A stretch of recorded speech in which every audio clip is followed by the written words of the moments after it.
aad baan ugu mahadcelinaya marka koobaad walaalahayga Universal TV oo nagu soo booqday xarunta aan ganacsiga aan ku leenahay ee magaalada Nairobi gaar ahaan xaafadda Islii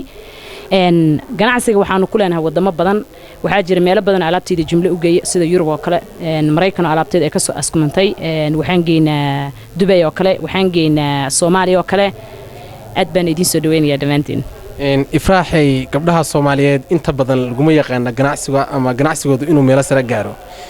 gaar ahaan adiga ifraaxa waxaad ka timid dalka Mareykanka oo marka gabdhuhu halkaas ay tagaan ama laga yaabin in ay shaqo yar qabtaan ma inay ganacsi ayagu ay leeyihiin ay abuurtaan say kugu suurta gashay inaad ganacsigan samayso oo waliba heer sare aad ka gaarto walaalo aad ayaan kugu mahadcelinay marka koowaad marka labaad waxaan ganacsi bilaabay aniga oo da'daydu ay tahay 14 sano waligeena waxaan jeclaa inaan sameeyo ganacsi aan anigu leeyahay Soomaalidana waxay ku mahadaan dadaal gaari doontide hadduu qofku dadaalo wuu gaaraa anigu ganacsigayga waxaan ka bilaabay markii ugu horeysay magaalo la yiraahdo Galaadi in badan waxaan maleynaa qasli doonto markii maqasho Galaadi ayaan ka soo bilaabay ganacsigayga waan ka soo tagay Nairobi ayaan imaaday waan ka dhoofay Mareykan ayaan tagay ganacsigayga ayaan gadaal ugu soo noqday waxaan ganacsigayga gadaal u soo bilaabay 2017 waana ku nool magaalada St Cloud kadib waan ka soo guuray St Cloud waxaan soo degay magaalo la yiraahdo Minneapolis markaan soo degay kadib waxaan gadaal ugu soo noqday dhinaca cunto karinta YouTube-ka kadib gabdhaha mar walba waxay arki jireen anigoo magaalada dhex maraya anigoo ciyaalkayga iska korsanay markaas waxay dhahan walaal ciyaal badan aan dhashay uma eekay qof ciyaal badan dhalay maxaa isticmaashaa dad familkayga ama dad friendkayga waxay igu dhiirigeliyeen waxyaalaha anigu aan isticmaalo inaan si ganacsi ahaan aan ugu soo bandhigo sidaa daraadeed gadaal ayaan u noqday alaabtii waan soo saaray markii ugu horeysay waxaan ka bilaabay 3 product oo kala nooc ah kadib waxaan ku soo siyaadiyay maalinta ka dambaysa nooc kale ilaa iyo hadda aan doonayo inaan soo saaro dhar dhamaantiis magaciisu ku qoran yahay weelal magaciisu ku qoran yahay dhammaan wax kasto aan keeno oo bareenkayga ah ifraaxay ganacsigaaga iyo alaabaha aad ka ganacsato ma wax adigu aad soo saarato oo aad samaysaa mise wax kabaniyo kale intay sameeyaan aad ka soo gaato saasna aad ku sii gado oo gacantii labaad ah may gacantii koobaad ayaan ahay wax kastana waxaan ka soo bilaabaa from scratch ama bilow wax anigu aanan lahayn oo aan gado waa aad dib u yar yihiin boqolkiiba waxaan dhihi karaa 99 waxaan iibiyaa waxyaalo anigu aan iska leeyahay meeshan waxaad iga muuqdo bahal ay ku qoran tahay oo kale masxibul Facebook kaas oo kale bal iga waran kan oo kale ma adiga ayaa sameeyay ifraax alaabtan aniga ayaa curiyay waa alaab harbala waxaan ugu talagalay hooyooyinka daalan oo indhaha madmadowga ku leh hooyooyinka marka ma aragtay oo kasto ay da gaaraan oo ciyaal badan daldalaano is-iloobaan oo dayacaan inay isku dayactiraan waa harbal xabadan haddaan wax yar warbixin ka bixiyo waxa loogu talagalay qofka allergiga ku qaba waxyaalaha laga sameeyay huruuda haba yaraatay productigan wax yar oo huruuda kuma jirto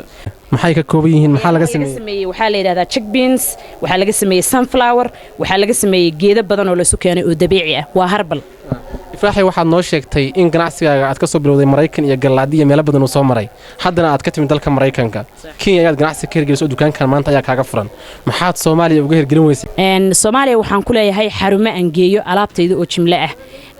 waxaan geeyaa Nabaad Mall oo ku yaala Boosaaso Nabaad Mall oo ku yaala Garowe xamar iyo Soomaaliya ilaa Hargeysa way ku leeyihiin wiilashaas waxay naga qaataan alaab jimle ah wayna sii gadaan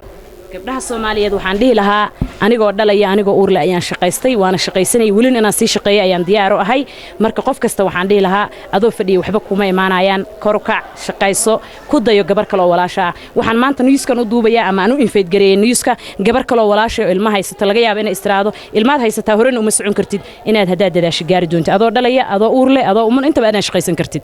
marka laga yimaado waxyaabaha la isku qurxiyo ma waxa jira dhar aad sameysay ayagana wali dhar anigu aan leeyahay maan sameeynin laakiin waan sameeyaa waana ku soo dadaalaya way soo socdaan alaabahan hadda aad u jeedid oo dhan anaga ayaa keena anaga ayaana soo sameeyay hadda waxaan wada alaabtan wadanka Mareykanka gabdho badan oo Yurub iyo Mareykan jira ayaga socodsadeen sadarteed waxaan doonayaa inaan wadamada gabar kasta iga socodsato oo ku xiran social media-hayga sida Snapkayga YouTube-kayga inaan gaarsiiyo wax yar waxaan rabaa inaan ka hadlo maadaama aan kii hore ka hadlay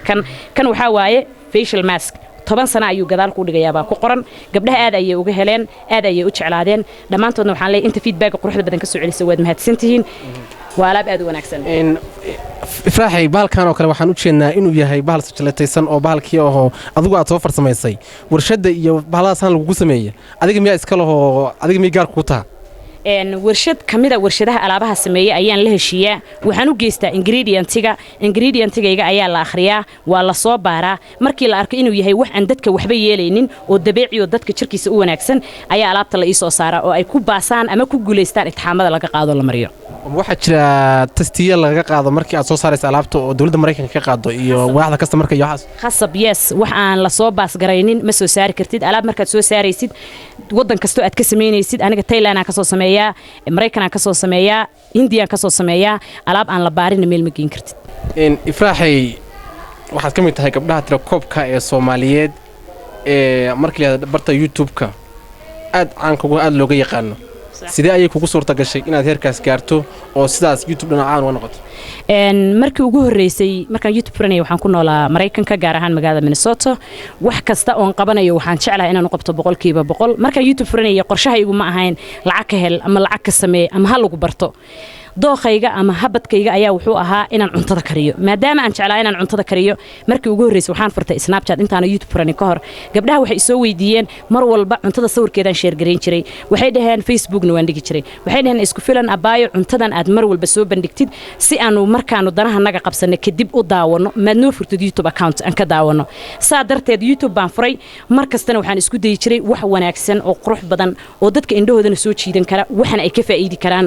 oo markaas aan qofna ka keenin oo aan maskaxdayda ka keenay inaan walaalaha u soo bandhigo saa darteed qof kasta oo wax wanaagsan soo bandhiga wuxuu helayaa meesha uu doonayo inuu gaaro laakiin qofku hadduu intuu YouTube iska furto wuxuu raba iska soo dhigo macnaha horumar weyn ma sii gaarayo laakiin markaad waxa soo duubaysid haddaad cajalkaaga quality-giisa fiirisid haddii waxa aad keenaysid ay yihiin wax adiga maskaxdaada ka soo baxay taas ayaa waxay ku hirgelinaysaa inaad meel sare sii gaartid marka waxaan dhihi karaa waxyaalaha kale fa YouTube-kayga inuu horumar sii gaaro ama ma aragtay Snap-kayga hadda YouTube bariyahan sidii hore kumay maxaa yeelay inta ugu badan waxaan online ka ahay dhinaca Snapchat-ka marka qofka bini'aadanka ah hadii uu isku dayo inuu talaabo qaado maalinba meel ayuu ka qaadi karaa markii ugu horeysay waxaan ka soo qaaday dhinaca YouTube-ka kadibna waxaan sameeyay business intaan business-kan aad u dhaxgalay kisto busy baan noqday safaradayda aad u farabatay walina waxaan ku dadaalayaa ama aan doonayaa inaan sameeyo gadaal intaan YouTube-kayga ugu noqdo at least weekii labadii week inaan sidii hore leeyahay bartay aan gadaal ugu soo noqdo ifraaxay waxaa jira alaab badan oo la isku qurxiyo oo kabriyo badan ay soo saaraan bal maxay kaga bedelan yihiin kuwa adigu aad soo saarto kuwa kambaniyada kale ay soo saaraan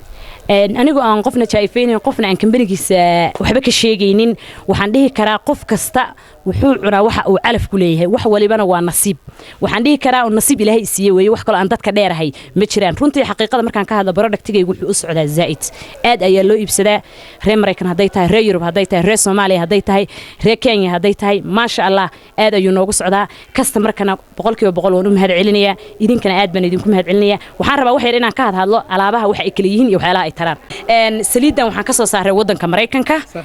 waa saliid sidaan ku sheegay baa wax aan la soo baarin oo la soo baasgaraynimo soo bixin kartid saliidan waa saliidinta wanaagsan saliidan waxaan ugu talagalay sida aad u jeedin boqoraalka waad arkaysaan hadii aan wax yar guda galo saliidan waxay u wanaagsan tahay nimanka timonka durkaayaan waa xagga nimanka dhanka gabdhaha hadaan aado gabdhaha laftirkooda waxa jiraan timaha si durkaayaan sababtu waxay ahaataba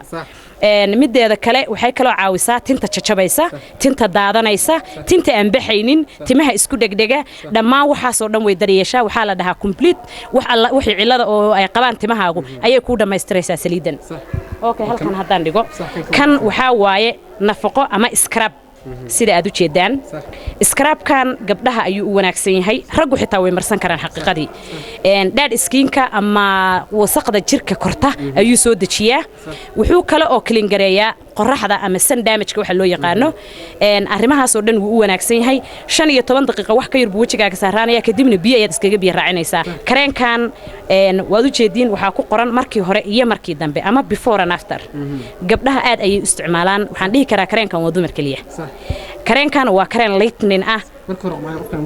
markii hore qofkan madow ayuu ahaa kadibna waad u jeedin sida uu noqday kareemada waa dabiici si dabiici ah waxa jira bariiska baastada iyo burarka iyo yaanyada jirka ayaa lagu qurxsan karaa waxyaalihii la isu geeyay iyo leendanaanta iyo unbaa laga sameeyay qurux ayuu jirka ka dhigayaa gaar ahaan baadhiga okay horta su'aasha in badan ayaa la isoo weydiiyay YouTube-kayga haddaad gadaal u fiirisaan dadka qoraalka ay soo qoraan waxa ku qoran ilaahay baa isku filan maxaad magaca ula baxday aniga magaca alxamdulillah abahay ay bixiyay anigoo 7 sano jira ayaan asagoo salaad casar abahay xirtay oo salaadii casar xirtay ayaan shaah dabka saaray abahay markuu salaadii ka soo baxana shaahi wuu bislaa waa isku filan buu yiri ma garanaysaa maadaama aan hooyo ahay ciyaal korsado shaqaysto shaqooyin badan oo kala nooc aan hal mar isku qabtana dee naftaydaaba u qalantay saasan social media ugu qora sida xaqiiqada ah waxaan jeclahay anigu qorshe aan leeyahay maanta oo aan ku leeyahay inaan popular si noqdaan rabaa ma aha laakiin waxaan doonayaa bulshadayda haddaan youtube-kayga wax soo dhigay inaan u soo dhigo wax ay wax ka faa'iidaan ganacsigayga haddii aan wax aan ka ganacsanayo aan keenayo inaan keeno wax ay wax ka faa'iidi karaan hadday tahay karana isticmaalayaan hadday tahay saliid ay marsanayaan hadday tahay mara ay xiranayaan haddii ay tahay inta ugu yar oo kamid ay tahay jewelry-ga loo xirto saan oo kale markaad labisan tahay aad dharka ka kor xiranaysaa marka siday rabtaba ha ahaatee gabar walaashaya ama wiil walaalkaya wixii aan isleeyahay way anfacaysaa bulshada Soomaaliyeed ayaan jecelahay inaan soo siyaadiyo marna ma doonayo inaan noqdo qof asagu kaligiis doonayo inuu meel iska gaaro ama iska faa'iido ama magac iska yeesho orodkayga ama maartay shaqadan qabanayo saas way ka qodo dheer tahay dhankaana sida aad u jeedaan waxa noo saaran duruucda loogu talagalay gabdhaha markii maaragtay oo hadee habeenkii arooskooda gabdhaha markii la aroosay waxaan u haynaa duruucdan